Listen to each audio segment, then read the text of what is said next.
the Liberation Tigers of Tamil Elam are fighting for an independent ethnic Tamil homeland in the north and northeast of the island. The Tamil Tigers are looked upon as one of the toughest in the world. Some would say the most fanatical.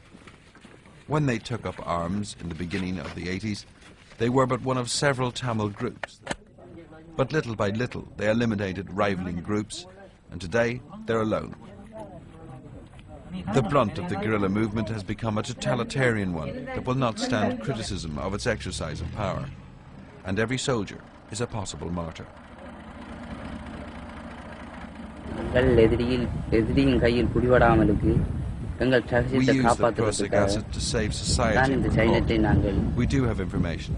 It's better to commit suicide than to give information to the army. This fanaticism that has become the Tamils' most terrible weapon.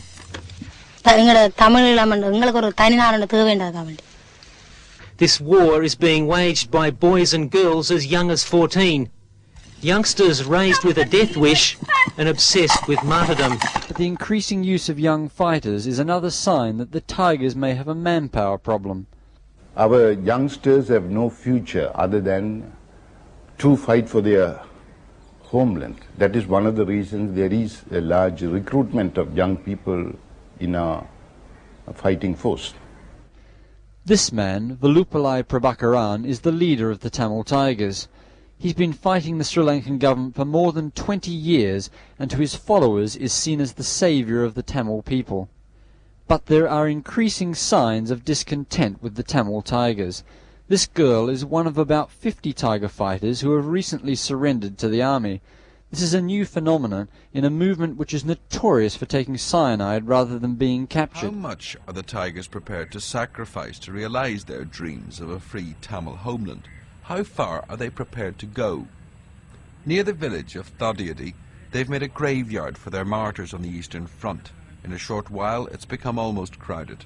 On a wall there are posters, pictures of so-called black tigers, young men and women who took on suicide missions.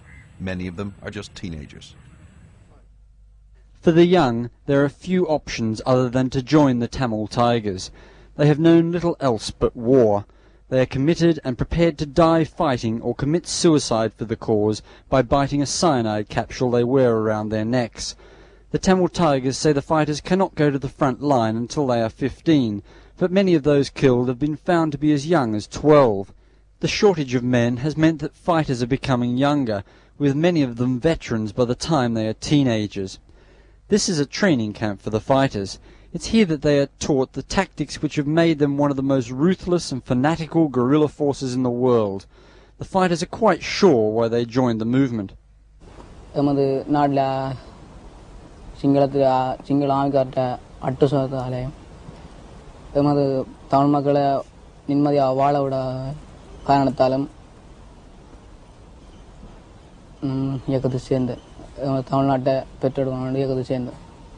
எங்களை மறுத்து வைத்து தமிழர் என்று விரட்டி எங்களை பிடித்து கொண்டு போய்.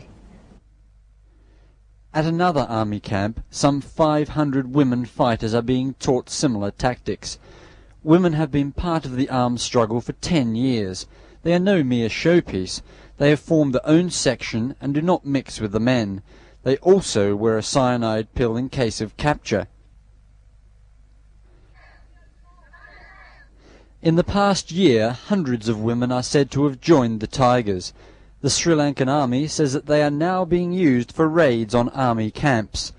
The actual number of women fighters is not known, but is believed to be about 3,000, a remarkable number in a Hindu-dominated society in which women traditionally stay at home. My elder brother, Anna, has taught me that I can stand on my own legs, that I don't just have to go back to the kitchen and do the all works our women have been doing all these times. Now I will choose what I like. என்னுடைய அப்பாவும் சரி அம்மாவும் சரி அவங்களோட காலத்துல அவங்களுக்கு கிடைக்க செய்யாத நாங்கள் இந்த காலத்துல செய்து கொண்டிருக்கிறோம்.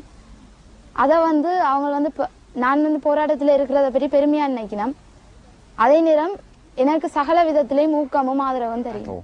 This memorial is for the 600 fighters who died at Elephant Pass, one of the largest battles of the war. Contrary to Hindu tradition, the Tamil Tigers have started burying their dead instead of cremating them. This is a move aimed at showing the population that there are still men and women who are prepared to die for an independent state.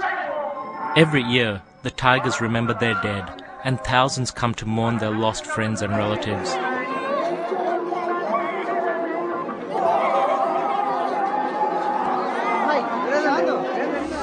In the secretive world of the Tigers, the elder brother cuts an Orwellian figure, omnipresent yet invisible. Few ordinary Tamils have ever seen him in the flesh.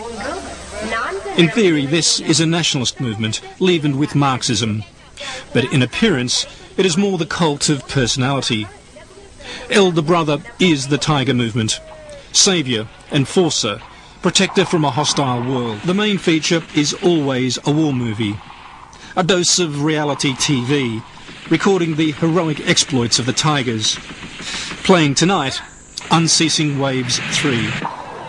And this is the target audience. The Tigers insist that all recruits are now aged at least 17. But the United Nations and Amnesty International claim children as young as 12 are still in the ranks. Tell me what you think of the videos. We like the fighting. You like the fighting? Yes, yes. Why do you like the fighting? Because in the fighting between the army and the Tigers win.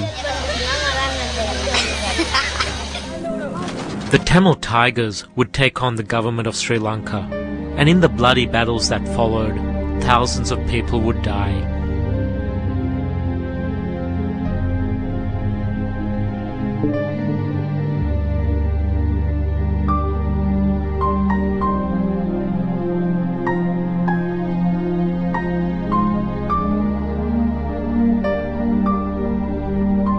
The Tigers would also gain an international reputation for carrying out suicide bombings and for assassinating prominent politicians, including an Indian Prime Minister and more recently Sri Lanka's Foreign Minister.